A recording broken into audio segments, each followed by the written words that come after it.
It's Pompey Sound's Fratton update.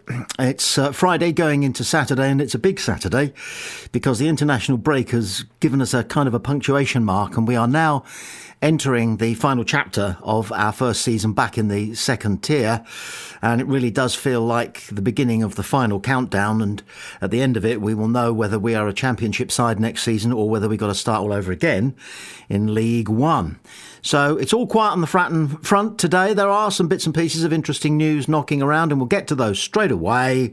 But you can bet that there's an awful lot of activity at every level across Fratton Park and the training facility as we head towards this game. And every game is going to be crucial until our fate is decided. This time, it's Blackburn. Pompey Sound, your hourly update from Fratton Park. Sponsored by Piglet's Pantry, the home of award-winning and handmade food on the South Coast. John MOUSINHO persists in trying to process the Preston result and share it with his players. Was it my most angry? Maybe. We worked so hard to get back into the game and equalised, then to throw it away in the manner which we did was the most frustrating thing for me. We took them through the Preston post-match when everybody came back into the building last week, and the message was really clear. We had done excellently for 85 of the 90 minutes. Then, when we equalised, we did some really strange things. We have now shown the lads exactly what we expect of them and have worked on a few of those bits this week. Going through it, I was slightly less emotional, which is the benefit you get when you give it a couple of days. But I felt the same way. The message was still the same to the players, but probably with a bit more detail and a bit more clarity. I hope it has sunk in. We'll see against Blackburn. There are always going to be times when the opposition has the ball and has chances. Sometimes they score goals, that's fine. It's just making sure we concede in the right way and we don't concede things which we shouldn't do. At times when we dominated the game in the first half against Preston, it felt we still didn't have that belief, that cutting edge and killer instinct to go and put sides away.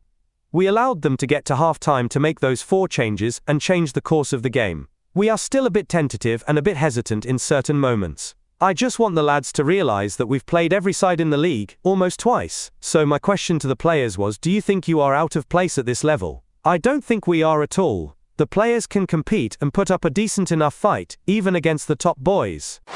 Whenever you see or hear John MOUSINHO at work, I'm reminded of a moment in a film called Sexy Beast, where Ray Winston plays a gangster who's being recruited by another gangster to do a job, and he doesn't want to do it. And so he says, this is all rather sudden, isn't it? And the other gangster, played by the bloke who played Gandhi, what's his name? He goes, no, it's not sudden. That's not sudden. Been planning it for 5 months. Preparation.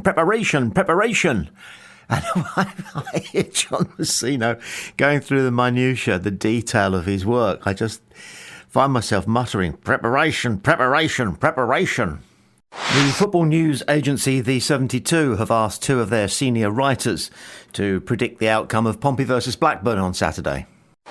James Ray. Looking at the league table, some may lean towards a Blackburn Rovers win here. They'll be hoping their quality can shine through against another side that has had some tough results of late. However, Portsmouth are a great side on home turf. They might not have shown it against Plymouth Argyle, but they'll be eager to prove that was a blip.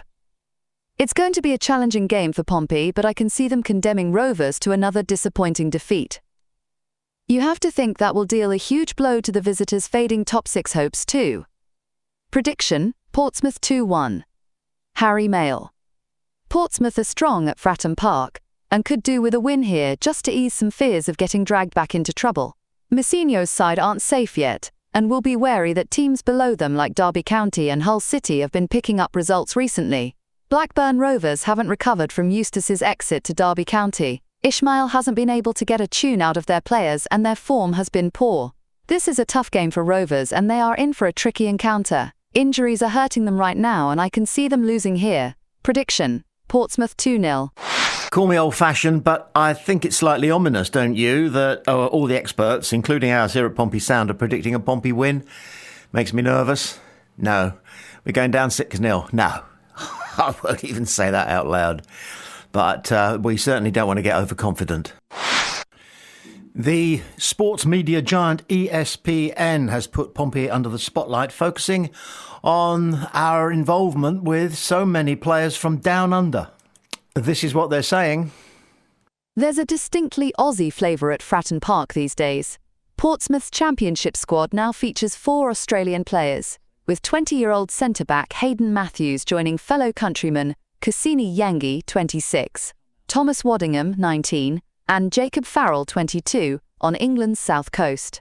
This talented quartet of young Aussies are all fighting for playing time under boss John MOUSINHO, and it's clear Portsmouth scouts have been doing their homework down under.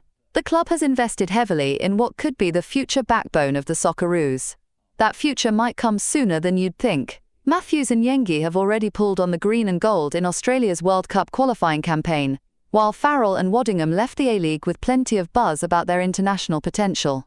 All 4 could realistically feature in Tony Popovic's squad when the 2026 World Cup kicks off in 18 months. For Matthews, who made his £1.26 million move from Sydney FC in January, having Yengi already at the club made a big difference. He was the only one I knew before I came here. He had great things to say about Portsmouth and really influenced my decision to sign, Matthews told ESPN. He's also found a kindred spirit in Waddingham, who kicked off his Portsmouth career in style with a debut goal against West Brom. Thomas and I are both going through the same thing, being away from family for the first time, Matthews said. Having someone who gets exactly what you're experiencing has made the transition much easier. We hang out a lot. Of course they do. And they're quite right to as well. If you're as far away from home as you can possibly get, a young man does need some compatriots to knock around with.